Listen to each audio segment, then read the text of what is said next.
আমরা একটা প্রস্তাবনা নিয়ে কাজ করছি।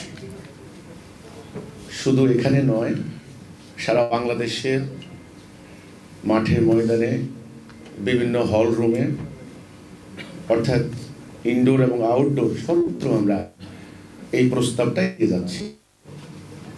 সেটা হচ্ছে এই, আজকে সমগ্র মানব জাতির অবস্থা যদি আমরা অবলোকন করি, পর্যবেক্ষণ করি, তাহলে দেখব এক কথায় সারা পৃথিবীতে একটা চরম অরাজকতা চলছে। দুর্বলের উপর সবলের অত্যাচার, দরিদ্র মানুষের উপর ধনীর বঞ্চনা, শাসিতের উপর শাসকের জুলুম নিপীড়ন, সংখ্যালঘুর উপরে সংখ্যাগুরুর অত্যাচার, সরল মানুষের উপর ধূর্ত মানুষের প্রতারণা। এক কথায় বলতে গেলে মানবাধিকার লঙ্ঘনের একটা মহোৎসব চলছে সমগ্র দুনিয়ায়।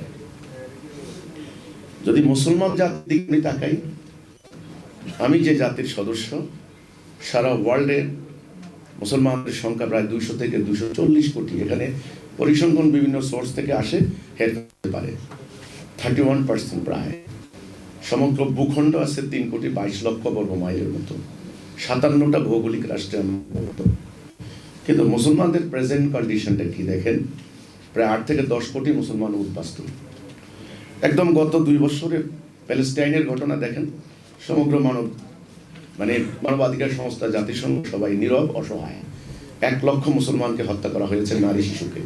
পুরো প্যালেস্টাইনকে আজকে দখল করে নেওয়া হয়েছে।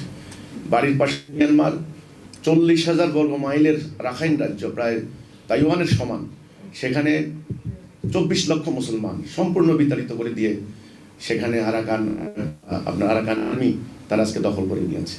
কোনো নিন্দা নাই, কোনো সমবেদনা নাই, কিছু নাই। অর্থাৎ এক কথায় সমগ্র মুসলিম বিশ্ব আজকে ইরানের পরিস্থিতি তাকান, সেখানে আর বেশি কিছু বলা লাগবে না।